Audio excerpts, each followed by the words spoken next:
네, 오늘은 유족 혹은 생존자분들의 진술을 한 분이라도 더 듣는 기회여야 한다고 생각해서 저 역시 본인이시자 또 유족이시기도 한 분의 진술을 대신 대독하도록 하겠습니다. 제가 읽을 내용은 어머니 그리고 누나와 함께 시간을 보내고자 이태원으로 간 동생분의 글입니다.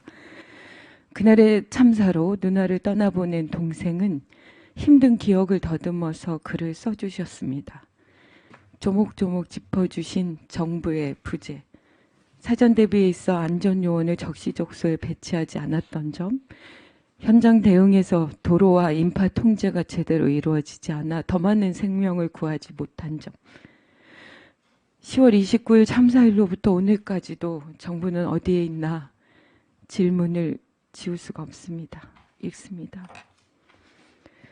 그날따라 다들 기분이 좋아서 서울 이태원의 할로윈 축제에 가보자고 얘기를 했습니다. 그래서 제가 어머니와 누나를 모시고 이태원으로 향했고 밤 9시 50분쯤 도착했습니다. 밤 10시쯤 세계음식문화거리 초입 골목으로 들어갔습니다. 처음 골목에 들어갈 때는 사람이 정말 많다 생각을 했고 그때까진 위험을 감지하지 못했습니다. 골목에서 안전요원과 경찰은 한 명도 보이지 않았습니다. 밤 10시 10분쯤 해밀턴 뒤쪽을 지날 때는 몸을 가누기 어렵고 인파에 떠밀리듯 이동하고 있어 당장 이곳을 벗어나야 한다는 생각으로 해밀턴 골목으로 향했습니다. 골목에 진입했을 때도 너무나 위험한 상황이라서 누나라도 먼저 나가 있으라고 나는 어머니 모시고 벽 쪽에 붙어 있다가 사람들 빠지거든 나가겠다고 하고 누나는 골목 앞쪽으로 한 걸음, 저랑 어머니는 벽 쪽으로 한 걸음, 그렇게 움직인 순간 조금씩 움직이던 걸음을 옮길 수가 없었습니다. 골목 위쪽에서는 아래 상황이 보이지 않았고 서로의 뒤통수만 보이는 상황에서 다들 빨리 내려가라고 살려달라고 외쳤습니다. 다들 그 좁은 골목으로 탈출하려고 모여들었고 점점 압박은 심해졌습니다. 처음에는 주변 모두가 의식이 있었고 살려달라고 외쳤습니다. 그렇게 10분 정도 경과되니 그쪽에 있던 사람들은 숨쉴 공간도 소리칠 힘도 없어서 너무나 고요했습니다. 주변 사람들이 선체로 하나둘 의식을 잃기 시작했고 그 뒤로도 20분가량 움직일 수 없었습니다. 어머니는 빠져나오기 5분 전부터 인파에 끼어 발이 땅에서 3 내지 5cm 공중에 떠 있었습니다. 어머니 다리를 끌어안고 위로 들어올려서 숨을 쉬게 하려 했으나 꼼짝하지 않았고 숨소리가 가빠지는 살려달라는 어머니를 바라보면서 한 손은 어머니를 안고 한 손은 옆 사람 손목을 잡고 도와주세요 외치면서 균형을 잡고 버텼습니다.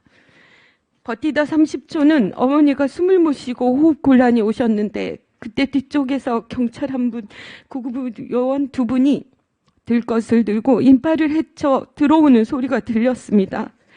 잠시 벌어진 그 틈을 이용해 다시 해밀턴 뒤쪽으로 향했고 나올 때 여기 의식이 없어요. 밑에 사람이 있어요. 라는 얘기가 곳곳에서 울려 퍼졌습니다. 곧바로 누나에게 전화를 걸었을 때가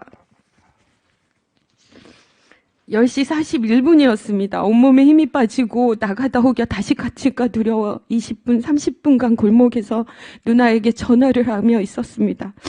그동안에도 통제가 있어 사람들은 앞에 상황을 모르고 참사 현장으로 향했고 옆 골목도 인파로 가득 차 위태로운 상황이었습니다.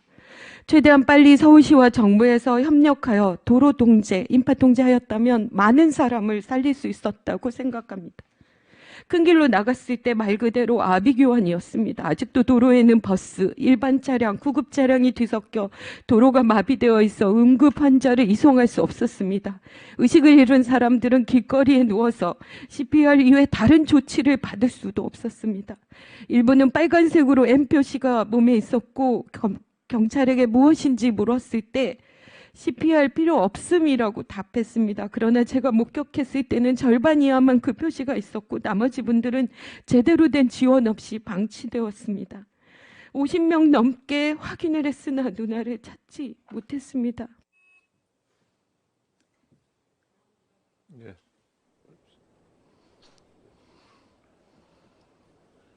12구 참사로 누나를 잃은 동생분의 글은 여기까지입니다. 이 글을 쓰시면서 얼마나 힘드셨을까라는 생각이 들어 너무 죄송하고 또 한편으로 감사합니다. 오늘 공청회는 유가족 또 생존자 분들이 직접 또 상인 분들이 구조자 분이 직접 그날의 이야기를 하는 날입니다.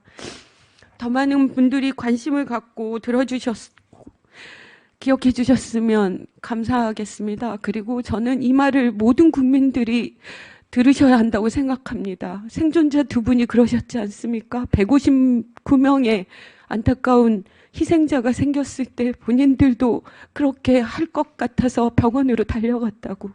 제발 2차 가해 하지 말아 주셨으면 좋겠습니다. 이상입니다. 네, 수고하셨습니다.